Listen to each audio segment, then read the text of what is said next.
आप सभी पत्रकार साथियों को मेरा नमस्कार।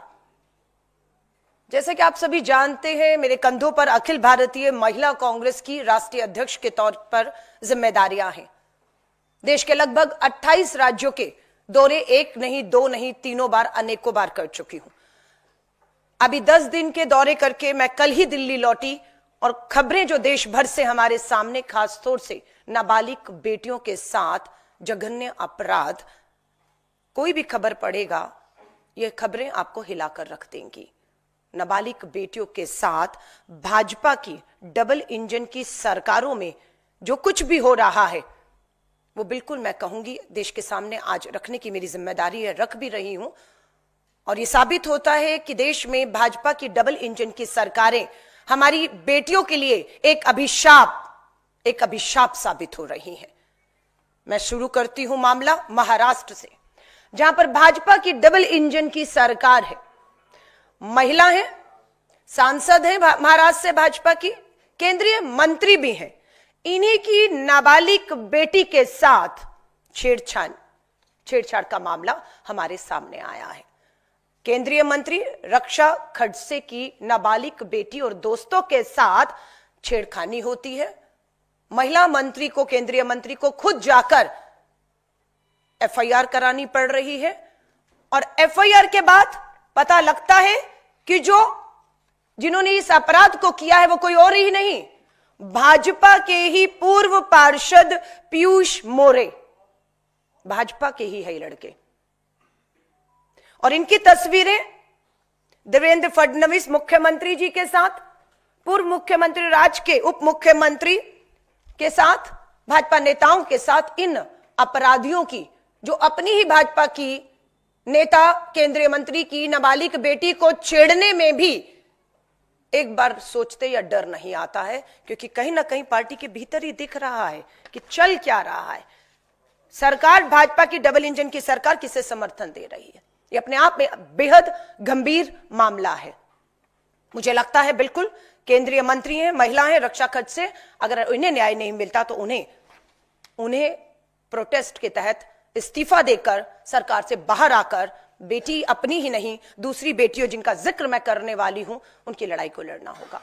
8 मार्च को, आज से ठीक 3 दिन के बाद, अंतर्राष्ट्रीय महिला दिवस, महिला सम्मान समारोह होंगे।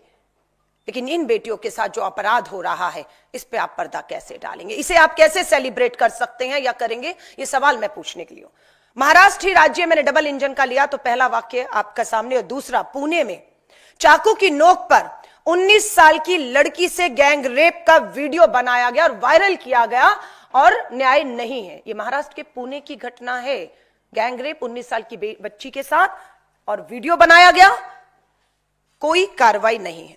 आइए दूसरा राज्य, भाजपा शासित देश के प्रधानमंत्री के गुजरात राज्य लेकर चलती हूं। गुजरात में पिछले 9 साल में हमने पता किया 17,000 मामले, बेटियों से जुड़े मामले, बलात्कार, छेड़खानी, अपहरण के मामले, 17,000 मामले गुजरात राज्य में है। ये बेटी बचाओ का नारा देश के प्रधानमंत्री देते हैं अपने ही राज्य में। 17,000 बेटियां न्याय मांग रही हैं प्रधानमंत्री जी। ये मात्र गुजरात की बेटियों की बात कर रही हूं। और अगर हम देखें तो हर महीने 200 बेटियां थाने न्याय के लिए पहुंच रही हैं और इन्हें कोई न्याय नहीं। यहां पर भी न्याय क्यों नहीं महाराष्ट्र की तरह, यह सच्चाई सामने है। लाई हूं, पढ़िए। हिंदुस्तान अखबार की खबर, हेडलाइन है, बीजेपी के, गुजरात के बीजेपी के विधायक, सिटिंग आज का विधायक है, पूर्व मंत्री था इसी सरकार में भाजपा की और आज विधायक है, नाम है गजेंद्र सिंह परमार। बीजेपी के विधायक पर दलित महिला के साथ दुष्कर्म की एफआईआर नहीं होती और हाईकोर्ट ने फटकार लगाई। हाईकोर्ट ने पुलिस को बुलाया और हाईकोर्ट के आदेश के बाद भाजपा के सिटिंग विधायक गजेंद्र सिंह परमार के खिलाफ एक दलित महिला के बलात्कार की एफआईआर होती है। ये साफ दिखाता है कि भाजपा की डबल इंजन की सरकार बेटियों के खिलाफ एफआईआर या न्याय दिलाना, उनके मामलों में उनके साथ नहीं, पूरी तरह अपराधियों के साथ खड़ी है। इसलिए बेटियों को अदालत के चक्कर काट के, अदालत से आदेश लेकर एफआईआर तक जो प्रधानमंत्री जी कहते हैं नए कानून आ गए हैं, अब एफआईआर घर बैठे बैठे होंगी, ये पहले भी था। लेकिन सच ये है कि हाईकोर्ट के चक्कर लगा के, हाईकोर्ट की फटकार के बाद भाजपा के विधायक के खिलाफ एफआईआर हुई है। कार्रवाई होगी या नहीं होगी इसकी कोई गारंटी नहीं है, क्योंकि इस तरह का मामला पहले भी हरियाणा का अगर मैं बात करूं, साक्षी मलिक, विनेश फोगाट के खिलाफ भी भाजपा के पूर्व सांसद ब्रजभूषण शरण ने अपराध किया। दिल्ली पुलिस की हिम्मत नहीं हुई, हरियाणा पुलिस की, भाजपा की डबल इंजन सरकार में हिम्मत नहीं हुई एफआईआर की। सुप्रीम कोर्ट के आदेश के बाद एफआईआर होती है ब्रजभूषण तब के सांसद के खिलाफ, लेकिन आज तक कोई कार्रवाई, कोई न्याय, कोई पूछताछ नहीं हुई है। हरियाणा ये तीसरा भाजपा शासित राज्य, गुजरात महाराष्ट्र के बाद हरियाणा भाजपा का। हरियाणा में यूनिवर्सिटी की छात्रा से 5 साल तक दुष्कर्म होता है।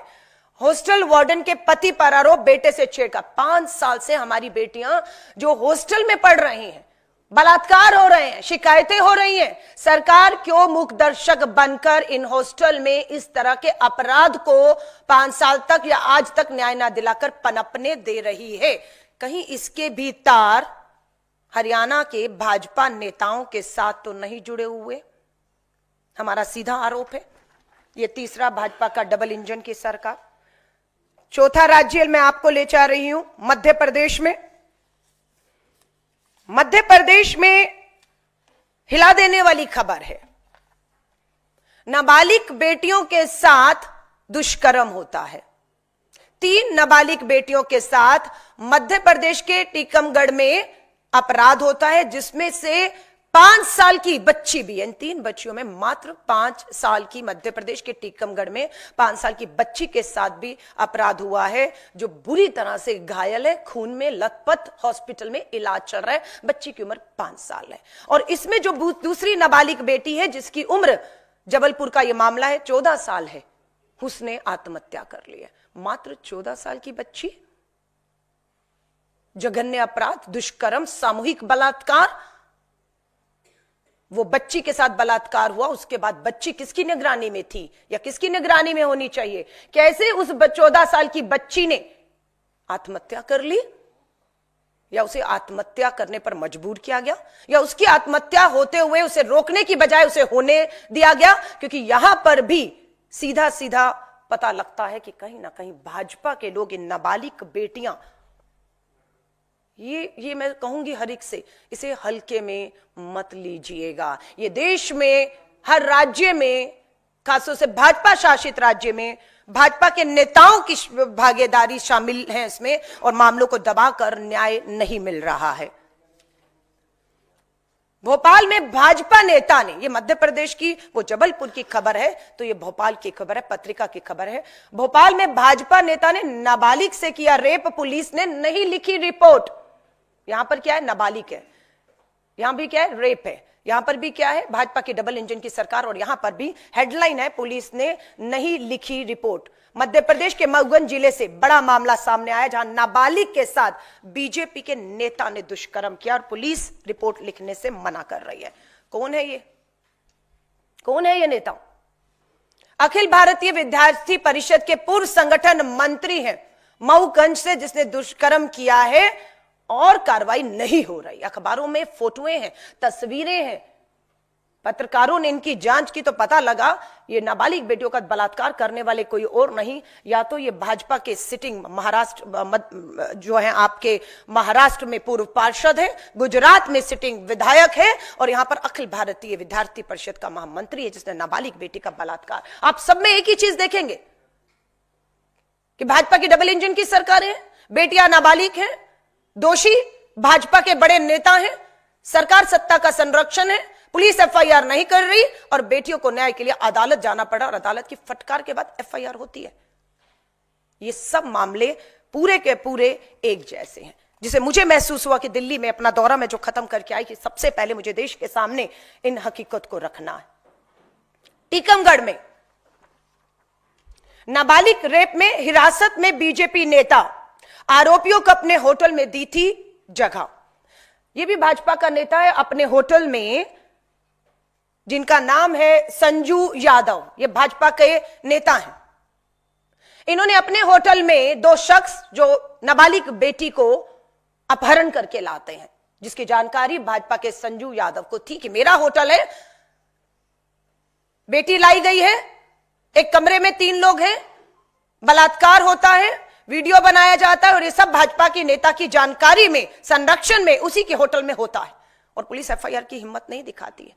यह दबाव बना, मध्य प्रदेश कांग्रेस ने दबाव बनाया। उस दबाव में मात्र क्या हुआ, अपना पल्ला झाड़ने के लिए भाजपा ने आज अपने इस नेता संजू यादव को बोला हमने पार्टी से निकाल दिया है। कब? जब कांग्रेस सड़कों पर आई, जब मामला सामने आया, तब आपने सिर्फ ये कह दिया अपने पार्टी से बाहर कर दिया। तो पार्टी से मात्र बाहर करने से न्याय मिल जाता है? सरकार आपकी है, अपराध आपकी सरकार में आपके लोग कर रहे हैं और आप इस तरह से पल्ला नहीं झाड़ सकते, क्योंकि इसके भी तार केंद्रीय मंत्री से जुड़े हुए हैं।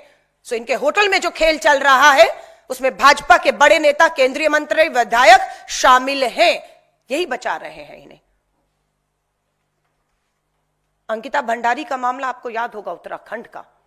भाजपा के नेता के रिजॉर्ट में उस बेटी को गलत काम के लिए उकसाया गया, उसने मना किया, विरोध किया और उसकी लाश मिलती है हम लोगों को। वो भी एक मामला है। ये 6 राज्यों के बाद उत्तराखंड 7वां वो भी राज्य जो मुझे याद आ। ये मध्य प्रदेश का जबलपुर, भोपाल, टीकमगढ़, यहां के भाजपा नेताओं के। 5वां राज्य भारत की राजधानी दिल्ली, जहां पर भाजपा की डबल इंजन की सरकार है अब, लेकिन पहले से ही पुलिस, कानून व्यवस्था केंद्र के हाथों रही है। पिछले 10 साल की अगर मैं बात करूं, दिल्ली शर्मसार, 1 महीने में, ये 4 फरवरी की रिपोर्ट है, अभी एग्जैक्ट आज से 1 महीना पहले की खबर है। दिल्ली शर्मसार 1 महीने में हुई 101 दरिंदगियां की घटना। राजधानी दिल्ली में 1 महीने में 100 से ऊपर बेटियों के साथ हर महीने गलत काम हो रहा है। हर दिन 3 महिलाओं और किशोरियों के साथ बलात्कार राजधानी दिल्ली में हो रहे हैं। संसद का सत्र शुरू होने जा रहा है। 8 मार्च को अंतर्राष्ट्रीय महिला दिवस मनाया जाएगा, जश्न मनाए जाएंगे और इन बेटियों के घाव पर नमक छिड़का जाएगा। और 10 तारीख से संसद का सत्र भी शुरू होने वाला है। केंद्रीय मंत्री रक्षा खड़से के समर्थन में कितनी महिला सांसद भाजपा के केंद्रीय मंत्री खड़ी रहती हैं ये हम दिखाएंगे, लेकिन कांग्रेस की महिला सांसद, चाहे लोकसभा हो, चाहे राज्यसभा हो, चाहे सड़क में, संसद में हमारी सांसद और सड़क पर महिला कांग्रेस खड़ी रहेंगी इन बेटियों को न्याय दिलाने के लिए, क्योंकि पानी सर से ऊपर गुजर रहा है। ये वो घटनाएं हैं जो कहीं ना कहीं अखबार, मीडिया के माध्यम से थानों में पहुंचकर हमारे तक पहुंच गई हैं। बहुत सी खबरें अभी तक दफन कर दी गई हैं, चाहे उन्हें डराया गया, धमकाया गया, दबाव दिया गया, और सब भाजपा शासित राज्य हैं। आइए राजस्थान भी ले चलती हूं। प्रधानमंत्री जी आप गए थे राजस्थान के विधानसभा चुनाव में और महिलाओं की, बेटियों की सुरक्षा को बड़ा मुद्दा बनाया था। 6 माह में महिला उत्पीड़न के राजस्थान में दर्ज हुए 20,000 मामले। 6 महीने 20,000 बेटियां। आपके लिए मामले हो सकते हैं, हमारे लिए वो 20,000 बेटियां हैं हमारी। आप कहेंगे हमने देखो मामले दर्ज किए, एहसान नहीं कर रहे मामले दर्ज करके। आपका फेलियर है कि 20,000 बेटियां दुष्कर्म, छेड़खानी की शिकार हो रही हैं और आपकी सरकार अपराधियों में किसी भी तरह का डर, खौफ पैदा करने में विफल और नाकामयाब हो रही है, क्योंकि आप सजाएं देने में फेल हो रहे हैं।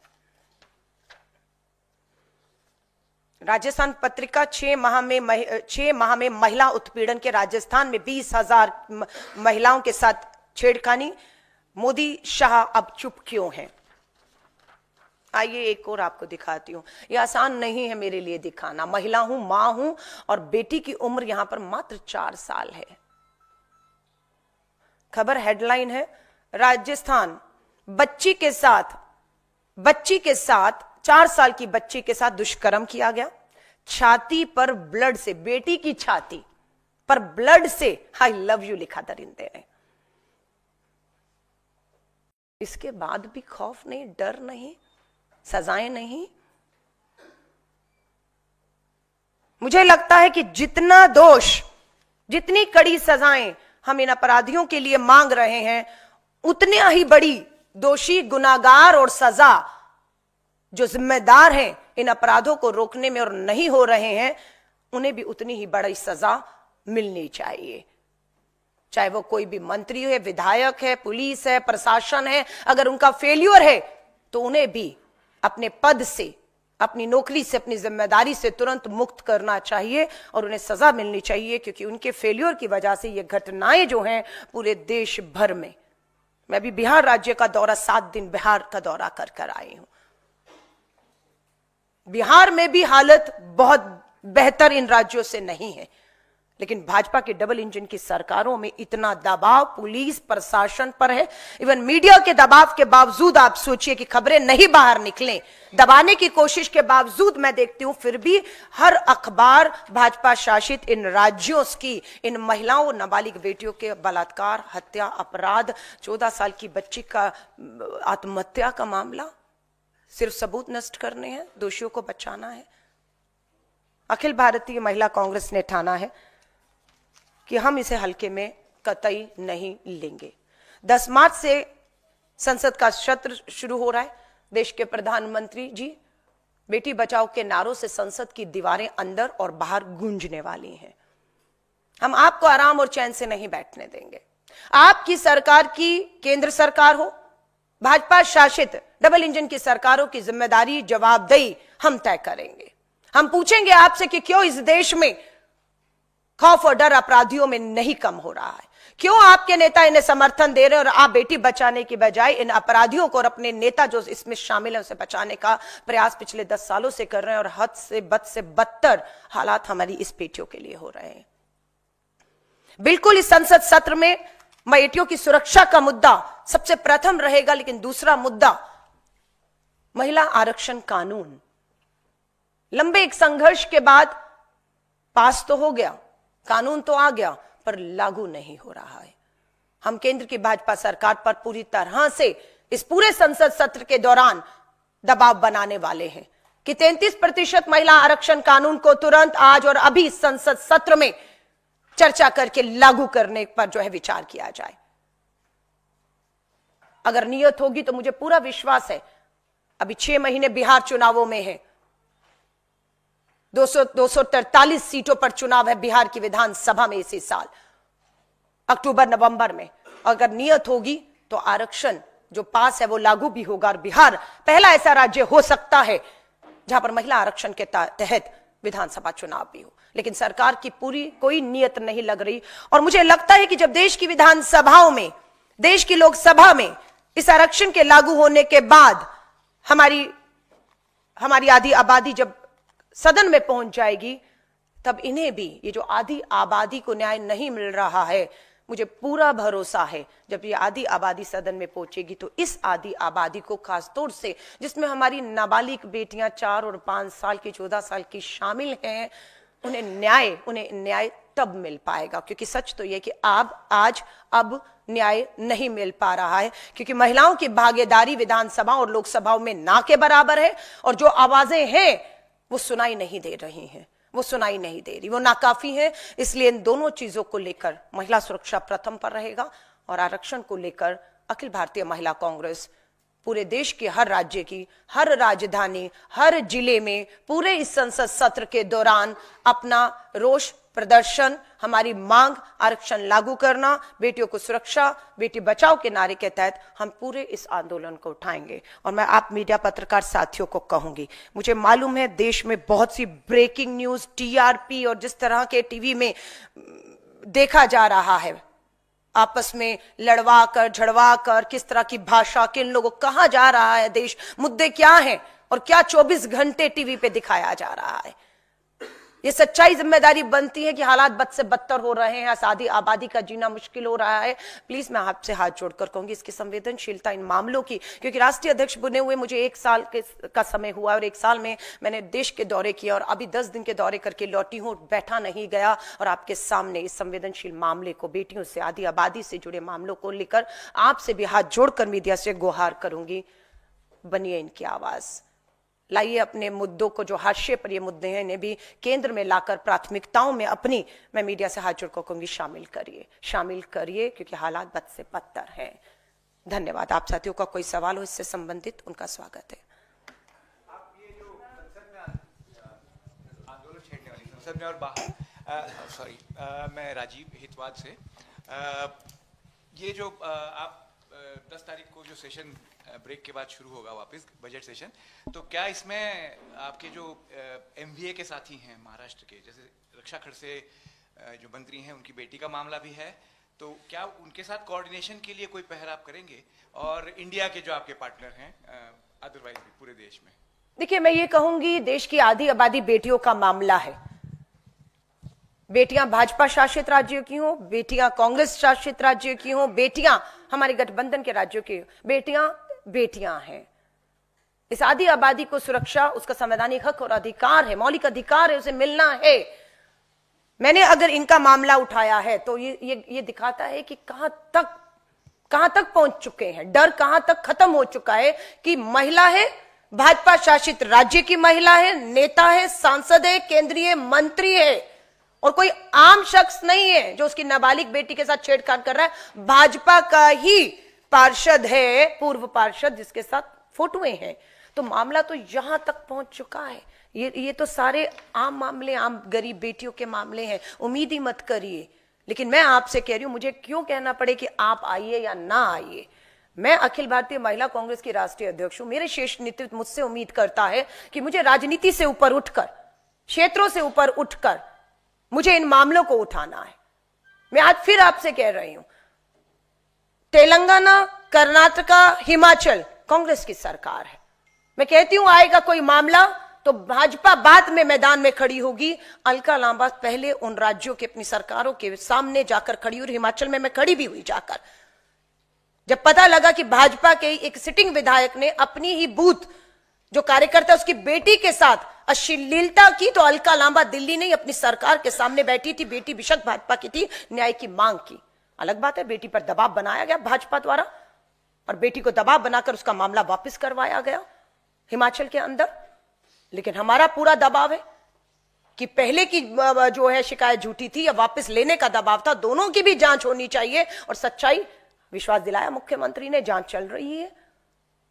लेकिन मैं सबसे कहूंगी, इन मामलों में हम सबको राजनीति से ऊपर उठकर लड़ेंगे तो जीतेंगे। देश के प्रधानमंत्री ने लाल किले की प्राचीर से बेटी बचाओ का नारा दिया था। 8 मार्च आ रहा है, ना महिला आरक्षण कानून लागू हुआ, ना बेटियों की भागीदारी सत्ता में हुई है और ना सड़कों पर सुरक्षा मिली है। दोनों मामलों में केंद्र की भाजपा सरकार पूरी तरह से इस आधी आबादी के मुद्दों को लेकर फेल, नाकाम हुई है और महिला कांग्रेस चुप नहीं बैठेगी। मैम, पिछले साल ही मार्च महिला दिवस के दौरान एक रिपोर्ट आई थी जिसमें women peace and safety index में भारत की पोजीशन बहुत ही खराब थी। 128 थी 177 कंट्रीज में। हालांकि 2017 से इम्प्रूव हुई थी। लेकिन पॉलिटिकल वायलेंस को लेके जो केसेस आप बता रही हैं, उसको लेके भारत टॉप 10 सबसे बदतर देशों में स्कोर करता है। क्या आपको लगता है, क्योंकि महिला, फिर ताजे आंकड़े आएंगे, ये स्थिति और खराब हुई है जिस तरह से आपने जो रिपोर्ट्स पेश की? और मेरा दूसरा सवाल, बीजेपी के ही महिलाओं के प्रति जो महिला सम्मान योजना दिल्ली में है, उसको लेके लगातार सवाल खड़े हो रहे हैं कि अभी तक लागू नहीं किया गया है। तो क्या आपको लगता है कि बीजेपी की कथनी और करनी में फर्क है? देखिए, आपने कहा 177 नेशंस में महिला सुरक्षा के नाम पर भारत 120 स्थान पे खड़ा है। 128 पर, 177 में 128 पर खड़ा हुआ है। ये वो भारत है जिसे हम भारत माँ बोलते हैं। शायद ही कोई देश अपने देश को माँ बोलता हो, सिर्फ भारत ही ये वो देश है जिसमें माँ बोला जाता है। और भारत ही मुझे लगता है इकलौता देश है जहां पर महिला को, कन्या को पूजा भी जाता है। उस देश की अगर स्थिति ऐसी हो तो स्वाभाविक है हमारी कथनियों में, हमारी करनियों में, हमारे व्यवहार में बहुत बड़ी खाई और गहरापन है। और उसके लिए दोषी कोई और नहीं, पूरी की पूरा व्यवस्था उसके लिए दोषी है, जिसमें सरकार को भी, पुलिस को, प्रशासन को, कानूनों को, हर तरीके को मैं जिम्मेदार। अगर हम चुप भी रहते हैं, आज हम सत्ता में नहीं है, पर अखिल भारतीय महिला कांग्रेस की राष्ट्रीय अध्यक्ष होने के नाते अगर मैं चुप रहूं तो मैं भी उतनी ही बड़ी दोषी और अपराधी, गुनाहगार बन जाऊंगी, क्योंकि मैंने अपना धर्म, अपना फर्ज इस पद पर बैठकर नहीं निभाया। मैं उनकी आवाज नहीं बनी जिनकी आवाज बनना हमें था। और इसीलिए हमने फैसला किया है कि हम संसद का 10 मार्च से जो सदन शुरू है उसको करेंगे। और आपने कहा भाजपा का, मैं तो कहती हूं भाजपा का महिला मोर्चा, राष्ट्रीय महिला आयोग, राज्य महिला आयोग क्यों सड़कों पर नहीं आती हैं? सिर्फ 8 मार्च को आप जश्न मनाएंगी, तो मैं भी ये सोच रही थी कि इस 8 मार्च को जो महिलाओं की 5 लाख की सदस्यता का हमने लक्ष्य प्राप्त किया है, 5 लाख बहनें हमारी सदस्य हैं। अभी 1 लाख बहनों ने मात्र तेलंगाना में महिला कांग्रेस की सदस्यता ली, क्योंकि वहां पता लगा कि महंगाई से राहत के लिए 500 रुपए का सिलेंडर जो देश में कहीं नहीं मिल रहा, 1200-800 का सिलेंडर मात्र देश की तेलंगाना सरकार 500 का दे रही है। इसलिए 1 लाख बहनों ने महिला कांग्रेस की सदस्यता ली है। वहां पर महिलाओं को फ्री बस यात्रा है। दूसरे नंबर पे कर्नाटका में महिलाओं ने 65,000 महिलाओं ने कर्नाटका में महिला कांग्रेस की ऑनलाइन सदस्यता ली, तो पता लगा वहां पर फ्री बस यात्रा के साथ साथ 2,500 रुपया महीना मिलता है हमारे वहां पर। अगर आपने दिल्ली की बात की तो बिल्कुल प्रधानमंत्री नरेंद्र मोदी जी का भाषण दिल्ली विधानसभा चुनाव में हमने सुना है। 8 मार्च को अंतर्राष्ट्रीय महिला दिवस का दिन होगा, पहली कैबिनेट की बैठक होगी, पहला फैसला 2,500 पर होगा। पहली कैबिनेट की फैसला मीटिंग हो गई, लेकिन महिलाओं को, दिल्ली की महिलाओं को यह आर्थिक जो सहायता की बात थी उस पर मोहर नहीं लगी है। अब 8 मार्च भी आ रहा है, बिना कैबिनेट की सहमति के, बिना बजट एलोकेट किए हुए क्या 8 मार्च को मात्र प्रधानमंत्री जी के एक चुनावी भाषण के दम पर यह 2,500 8 मार्च को बैंकों में डाला जा सकता है? जो मुझे तो नहीं लगता कि हो सकता है, सिर्फ एक चुनावी घोषणा के दम पर, जब तक आप कैबिनेट और बजट का प्रावधान नहीं करेंगे। अब ये 8 तारीख को हम देखेंगे और उसके बाद करके मध्य प्रदेश के ही एक नेता को, आपने उनके मंत्री को सुना, कोई बड़ी बात नहीं है, 2,500 नहीं दे पा रहे अपने राज्यों में। महाराष्ट्र में भी हमने देखा और कहा जा रहा है कि भीख मांगने की आदत हो गई है। ये शब्द भाजपा के मंत्री ने मध्य प्रदेश में बोला कि भीख मांगने की आदत हो गई है। हार लाते हो तो साथ में एक अर्जी भी ले आते हो, ये भीख मांगना बंद करो। हाँ, वोटों की भीख मांगते हैं, तब समझ नहीं आता कि आप झूठ बोलकर उन्हें गारंटियों का लालच देकर फंसा रहे हैं और बाद में आप इस तरह से करेंगे। मैंने महाराष्ट्र की पूरी रिपोर्ट को पढ़ा है। लाडकी बहना योजना में महाराष्ट्र में जो पैसा देना था वो चुनाव में से पहले कैबिनेट मीटिंग में फैसला किया गया, हम देंगे, और चुनाव आ रहे थे, 2 महीने की किश्त चुनाव से पहले दे दी गई। लेकिन चुनाव के परिणाम आने के बाद 3 महीने से बहनों को 1,500 रुपए की किश्त महाराष्ट्र में नहीं दी जा रही। मैंने वहां पर भी महिलाओं से बात की तो यहां तक पता लगा, अरे आप किश्त की तो बात छोड़ दीजिए, हमें डराया और धमकाया जा रहा है। हमें यह कहा जा रहा है कि आपकी जांच हो रही है, आपने गलत पैसा तो नहीं ले लिया। अरे आपने चुनाव से पहले एप्लीकेशंस दी, लोगों ने, महिलाओं ने एप्लीकेशन भर दी, आपने खाते में बिना एप्लीकेशन जांच के पैसा डाल दिया। आज उन पे कार्रवाई हो रही है कि पैसा लौटाइए। देने की बजाय महाराष्ट्र की सरकार भाजपा की कह रही है पैसा लौटाइए, नहीं तो आपके ऊपर कानूनी कार्रवाई होगी। महिलाएं डरी हुई हैं, उनको पहले नहीं बताया गया महाराष्ट्र सरकार ने। मेरी बहनों से लगातार बात हो रही है, मैं महाराष्ट्र भी जाने वाली हूं, उन सभी करोड़ों बहनों से मिलने वाली हूं। पहले नहीं बताया गया था जब फॉर्म भराया गया कि आपकी सालाना इनकम 2 लाख से ऊपर हुई तो नहीं मिलेगा, नहीं बताया गया। महिलाओं ने भर दिया, आपने बिना जांच के उनकी एप्लीकेशन स्वीकार भी की, पैसा भी आप ही ने डाला। ये नहीं कहा गया था कि आपके पास 4 व्हीलर जो है वो होगा तो आपको नहीं मिलेगा। सेकेंड हैंड गाड़ी 60-70 हजार रुपए की मारुति किसी ने खरीदी हुई है, 4 व्हीलर है उसके पास, उस महिला ने भी भर दिया है। अब उसमें कि पुरानी कोई योजना का लाभ तो नहीं ले रहे सरकारी, अब उसने कहा मेरे घर तो राशन आ रहा है। अब ये सरकारी योजना में है या नहीं है? अब इसके साथ में वो 1,500 अप्लाई कर दिया मेरा, अब वो डरी हुई है, उसको बताने वाला कोई नहीं। तो ये जो खेल चल रहा है कि पहले वोट से पहले अब लाडकी बहना, महिला, बेटी सब पर बात करेंगे और चुनाव वोट जीतने के बाद आप उन महिलाओं को डराएंगे, धमकाएंगे, पैसा वापस ना देने पर कानूनी कार्रवाई करेंगे। महाराष्ट्र में हो रहा है और हम महिला कांग्रेस इसे छोड़ेगी नहीं। उसके लिए अलका लांबा महिला कांग्रेस राष्ट्रीय अध्यक्ष, कांग्रेस को, मेरी महिला कांग्रेस की 5 लाख देश में सदस्यों को कोई भी कीमत चुकानी होगी, हम उस कीमत को चुकाने के लिए तैयार हैं। लेकिन इस लड़ाई को हम सदन से लेकर सड़क तक पूरी ताकत, पूरी मजबूती के साथ, बिना रुके, बिना डरे, आपकी जेल की सलाखों के पीछे भी मत डालिए मुकदमे। अभी हमने एक प्रोटेस्ट किया था जंतर मंतर पर, सुरक्षा, आरक्षण और महंगाई को लेकर। हमारी कितनी बहनों पर एफआईआर हुई, रोज थाने बुलाया जाता है, मामले कोर्ट में डाल दिए गए, वकील देने पड़ रहे हैं, लेकिन हम डरने वाले नहीं हैं। हम भी ये देखेंगे कि कितने मामले आप हम पर दर्ज करते हैं। 5 लाख की 5 लाख सदस्य बहनों पर भी मामला दर्ज होता है तो ये हमारे लिए एक सम्मान की बात होगी और मेडल होगा हमारे गले में। वो एफआईआर हम डाल के घूमेंगे, आप करिए हमारी एफआईआर। लेकिन महिला कांग्रेस चुप नहीं बैठेगी। हमारे राष्ट्रीय अध्यक्ष मल्लिकार्जुन खड़गे साहब, श्री राहुल गांधी जी, पूर्व कांग्रेस अध्यक्ष, सांसद, नेता विपक्ष हैं लोकसभा में। प्रियंका गांधी जी भी अब सांसद के तौर पर लोकसभा में बैठी हुई हैं। हमें पूरी तरह से केसी वेणुगोपाल जी सभी से पूरी तरह से निर्देश है, ताकत है, और कहा गया कि महिला कांग्रेस को किसी भी तरह की कोई भी ताकत, समर्थन, सपोर्ट, किसी भी तरह का कोई कानूनी मदद चाहिए होगी, अखिल भारतीय कांग्रेस कमेटी महिला कांग्रेस के साथ, हर कार्यकर्ता के साथ ताकत बन के खड़ी है। इसके लिए मैं अखिल भारतीय कांग्रेस कमेटी के शीर्ष नेतृत्व का तहे दिल से धन्यवाद भी करती हूं कि वो हमारे पीछे ताकत बनकर खड़े हैं। तभी हम हिम्मत दिखाकर इस तानाशाह सरकार से लड़कर अपनी बेटियों की सुरक्षा, मान, सम्मान और इनकी भागीदारी की लड़ाई को हम आगे बढ़ा पा रहे हैं।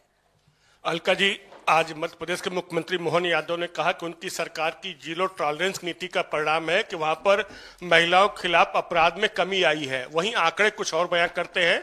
मध्य प्रदेश सरकार का आंकड़ा है 75% जो महिलाओं के खिलाफ अपराध होते हैं उसमें अपराधी बच निकलते हैं।